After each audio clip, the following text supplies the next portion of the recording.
Good morning, race fans. Welcome back to the vlog. It is Sunday morning here at Monza, ahead of the second race of the weekend. And we're having a little walk around the paddock, see who we can find and what we can find. And in fact, this is something interesting. Let's start off on the right foot. This is the Hyundai Customer Racing Spares truck. This is basically where all the teams go when they break their car and buy all the new bits. We did a little something on the vlog. No, we didn't do it on the vlog at all. We did it on TikTok at the start of the season when we had a look in there. But it's really interesting that basically Hyundai and all the manufacturers bring a whole ton of parts in the spare truck. And then if one of the teams needs something, rather than having to carry all the equipment in their own trucks and their own vehicles, they can go there with a credit card and say, right, I need X, Y and Z, and away you go. You get X, Y and Z and you can get your car fixed up. So really, it's a really good way of doing things, and it massively saves on having to carry everything along. This is the RC2 junior team, so Fernandez, Lopez and Fernandez again. They had a bit of drama last time out, carrying a little bit of damage, so work to do before race 2, but I think everything's looking pretty good. Car getting set up, it's got all its parameters on to make sure it manages the dimensions that it needs, and it's a little car park for all the people that are privileged enough to have access right next to the paddock. And look here, there's a collection of wild racing drivers talking about, we'll do what Formula 1 does and we'll just slide that camera in without them realising and then just neb on the conversation. Hey guys, good morning, we all alright? Good. Everybody's sort of like, the paddock's just waking up a little bit and everybody's getting prepared. We're not racing for another couple of hours. Halder, there we go, there, 3 cars again, all on the measuring. Let's have a look at Michelle's car. So Michelle had bad time, shall we say, last time out in race 1, ended in the gravel, unfortunately, despite qualifying a brilliant 4th place. And actually that car's looking considerably better condition than last time we saw it. So Halder have had a hard day at work getting everything back ship shape again, and Michelle starting well inside the top 10 for race 2, position 7 I think it is, so they'll be keen to make sure that everything is absolutely spick and span and ready to go, and hopefully Michelle can have herself a much better day at the races today on Sunday than she managed last time out. Ended disappointingly in the gravel, so good to see Halder Motorsport on the ball again. There's some tyres on wheels going through. Come to you wet tyres, you'll notice, because, well, it's been very wet. But look, let's look at the sky. Looks like Great Britain, doesn't it? Overcast. It's dry though, so we'll hold on and hope that we can have a dry race, and that'll mix things up a little bit. There's some nice little caterers there going out for their support event, and plenty of the teams lining up outside the scrutineering tent. We've done a little feature actually on scrutineering and the tent and what all the equipment is, so that'll be on the TCR TV YouTube channel if you want a little bit more insight into what goes on in that tent. And it's all about making sure the cars are ready to race, they conform to the regulations, the setup that the teams have put on it is behaving as they expect it to. That is Isidro KAS's car. If you remember the last part of the vlog, the front end looked a little bit worse for wear, but it seems like the magic of engineering has taken place. No gaffer tape in sight, and it's all done and dusted and looking good for race 2. So nice to see that Isidro's car once again is ship shape and ready to go. Motor racing, Tom Coronel and Nicola Baldan up there having a little chit chat. We spoke to Tom already on the vlog, so I'm going to leave him be deep in conversation with the Honda guys. And this is Come To You Racing, 4 cars. Nice to see 4 of these resplendent Audis. Everybody's just getting prepared and making sure everything is behaving as it should do. Franco Girolami's car there, so Franco 12th last time out, needs a better result this time round, and Fabe hard at work on Tom's car. Let's have a look. Always nice to see the inner workings of a TCR touring car, and this is our calendar, as you well know. Well, later on today and later on today when I'm recording, but actually it's going to be in the past for you guys and girls watching at home, our 2023 calendar, will be released, and there are some exciting races on there, I will say so.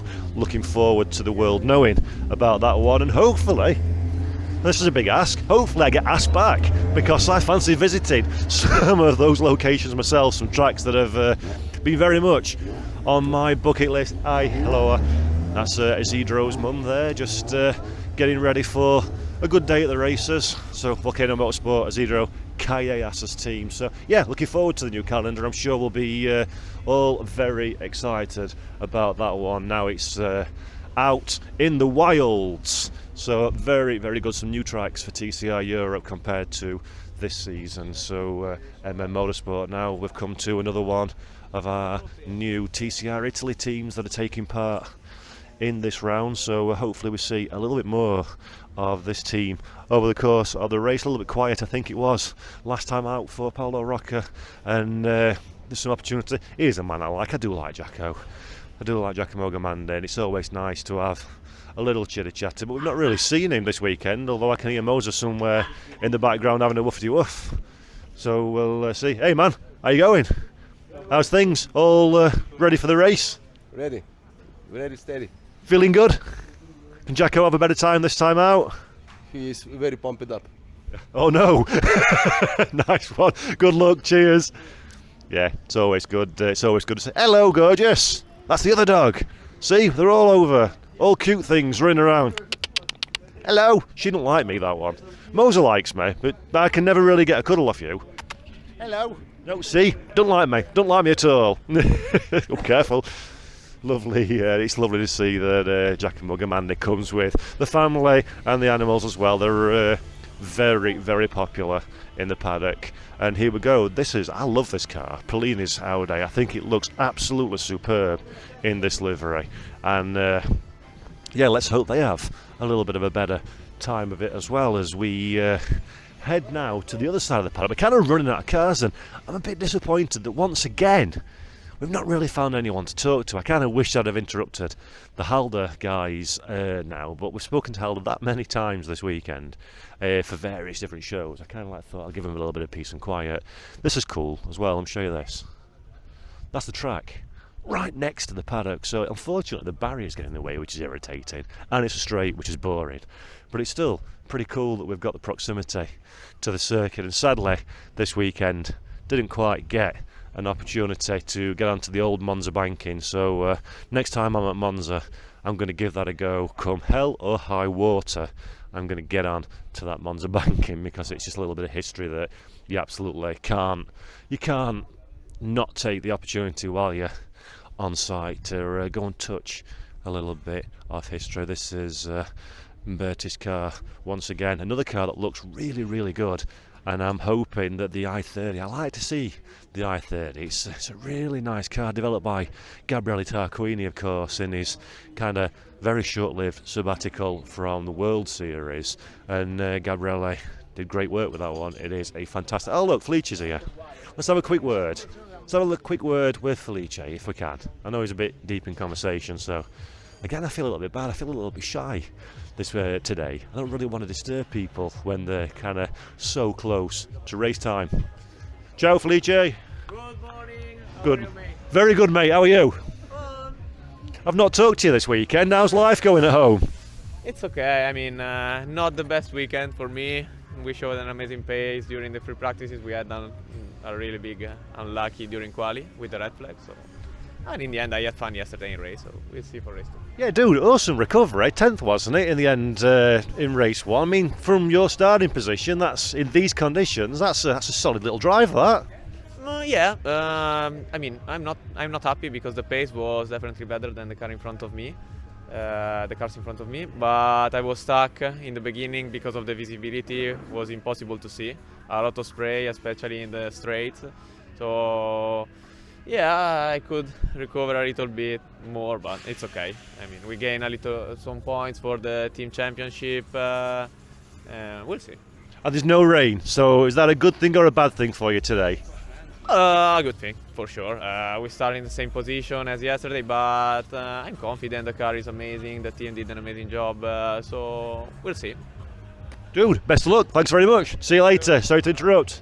So there we go. Yeah, Gelmini racing at home, of course. Monza in Italy. So it'd be good to see him get a big result, and he deserves it. He's shown a lot of pace over the course of this season, but not quite managed to convert that into the results. I think he genuinely feels he's capable of scoring. And Vaclav Yannick, a new name in the Yannick Hyundai Motorsports operation, had a bit of a quiet day, unsurprisingly, to be honest, seeing it's his first foray into the championship, at least for this season. So a bit of learnings have been done. Let's see if he can convert those into something worth talking about. And here's a bit of news for you. Well, it's not news because you're watching this after the event, so you already know.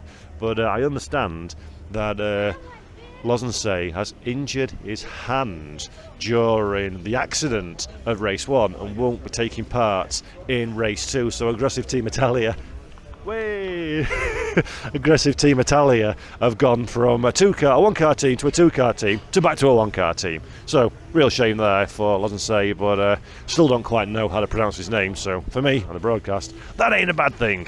And there's Pepe's car, all under preparation. So, let's see how they get on at home. And look, that man won a race yesterday. In fact, I can see him. So let's be cheeky and sneak in and have a quick word with our race winner from last time out. Gianfilippi, welcome to the vlog. How you doing, man? I'm good. After yesterday, I'm on the crowd. A good night's rest or a bit of a celebration last night?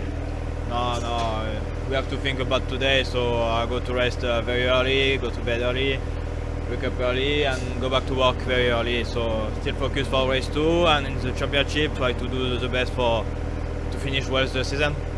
Now, it looks like it's going to stay dry, I think, for the race, and we've got a reverse grid. What prospects have you got for a big result today? If I look at the free practice 2, the pace was good, so I expect to be in the top 5. This is my target, and if I can do more, I will do it. Brilliant, John. Best of luck to you. Thanks very much. That's Gianfilippi, winner last time out at Hungary, for a little bit more of the same come race 2. So there we go. I'm going to sign off now because we've pretty much done a lap. We're back to Tom Coronel, still deep in conversation with Honda. Could that be a sign of the future? Who knows? So there we go. The vlog is over and done with for another segment, and I will catch you all a little bit later on, and hopefully the rain stays away. Okay, see you in a bit.